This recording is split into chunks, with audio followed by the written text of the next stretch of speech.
Hi, my name's Andrew Galbraith. I'm super excited to start with the Teach Now Moreland University teacher certification program. So I've been doing plan for my next lesson. So starting off, this is the Teach Now teacher certificate program rubric. This is what you'll be grading me on based on watching my videos or by watching my classes. Next week, you'll be grading me on in-task 1. In-tasks are a popular teaching standard that many education institutes use in the United States. Mm-hmm. So this is for next week, right? Yes, so next week you'll be using this to judge my performance. So and I will just give some. Yeah, so you can give me a score of 1 through 4. 4 being outstanding, 1 being insufficient, or well, 0, or if I'm not improved. And so in task 1 is recognizing how students grow, develop, and their patterns of learning and development, and also addressing their linguistic, social, emotional, and physical needs. So an outstanding score is, I don't think I'm going to achieve this one, actually. I think I'm in the proficient category right now, because an outstanding is activities are clearly based on students' strengths, interests, and needs, and are innovative in nature. I mean, like, they're based on their interests? I don't think I'm basing my lesson on their interests. I'm just teaching what I want to teach them, and they can just suck it up. I mean, if I don't know if I'm going to be, I'm going to be doing that good in that category, but we'll see what happens. Okay, so each, there's different standards that we're going to work through, and you're going to judge me on based on how I'm doing. So this first week is a baseline, just to track on what I'm doing. Baseline, right? Baseline. So we're just gonna, and then we can improve that as we go along. So like this is next time? Yeah. So like in future weeks, we'll be using different standards. Okay. To judge me. Oh. Yeah. Terrified. Anyways.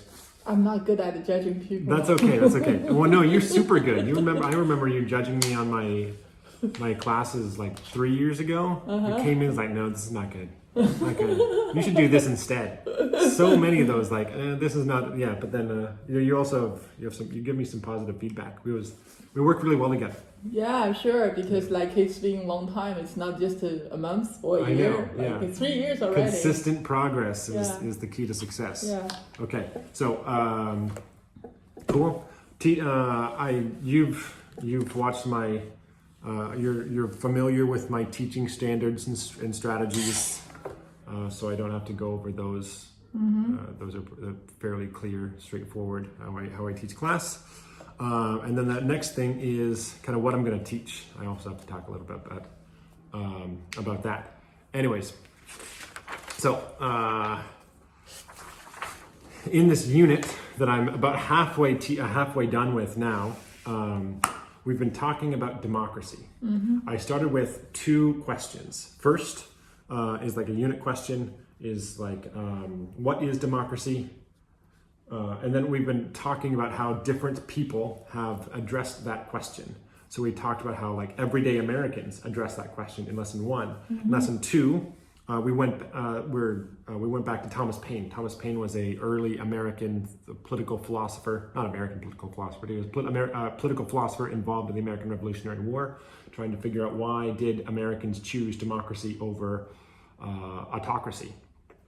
And we progressed through history until we are now at Lincoln. So we talked about Thomas Jefferson, Andrew Jackson, and Frederick Douglass. All of these people have different perspectives of American democracy and like what it means to them.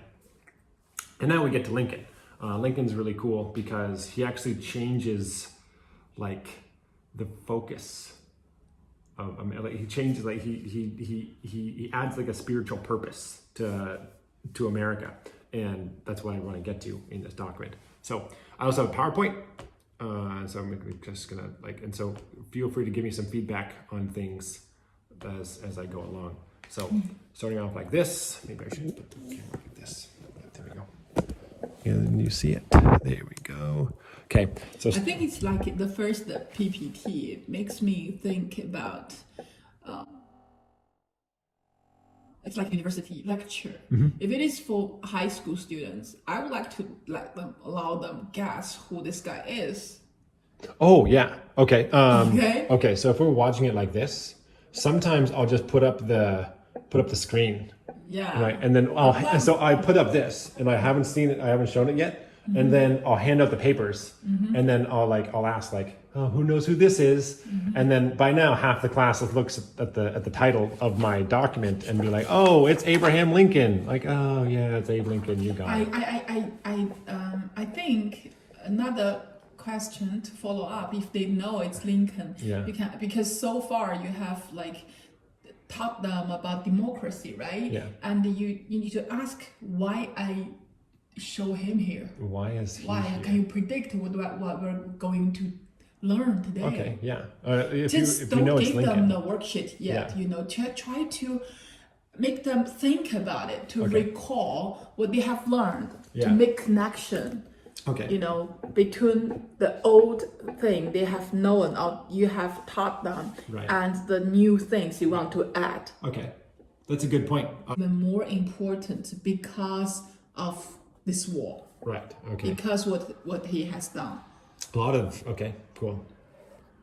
And then one of the reasons why it's so important is because this. Okay. Sometimes you don't like, if you don't, you cannot finish it into one period because it's just 40 minutes. I think maybe 2 periods is okay, because sometimes if you teach in a hurry and the students won't have a lot of things take away from your class, Right. and then the 40 mints actually is a kind of It's like insufficient. right. I mean, Yeah, it can be ineffective teaching, right? Yeah. It's like time. Time is very important. I can see that you want to make the content and really want to teach your students a lot of things in one period. Yeah. But you should know sometimes if you want to walk very fast, you need to train them before they can walk very fast or even run, right? Yeah. So Okay. don't try to cover each figure for one period just because you planned to. Because our students each level, it's not that good. If you involve them to get discussion, to give them time to think about it, to read after class, and the next class we do something recapture, right? Review what we have learned. Yeah. It will better. Yeah. So that's why I just highly recommend you to give them more context here on this homework. Okay. Activities. I always like quizzes are always like conversation. I rarely have things like that are difficult as homework. For this semester, you use your class time more, to do the things. For next semester, they can have more home assignments. I'll work on how we're going to get that done. Yeah. Cool. Sure. All right, so I've got some work to do here. I made some marks on my paper, and I've got some video editing to do. I hate video editing. I hate it. When will you have this class? Starting on Monday. Monday. So you need to tell me which class, which period, so that I'll go visit. Okay. Sounds good. Yeah, I'll give you one time. Are you free? When are you free? I'll send you my schedule, and so I'll just let you come in whenever you're not busy. Yeah. Okay. And then also I'll give you this. Remember, we're next week judging me on number 1, and then after the class. I just do this, and then what should I do? I give it back to you? No. Keep it. It's fine. It's yours. So we'll work through it week by week. I see, but so you can mark it as you want, and then I'll have to. I'll double check. There might be an online platform that you'll have to enter in, and I'll figure out that. Yeah. So you need to tell me who I should to report to, right? Right, and then get that all taken care of. Okay. Cool. Thank you. I'll catch you later. Okay. Thanks. You're welcome. No worries. You know you're always welcome.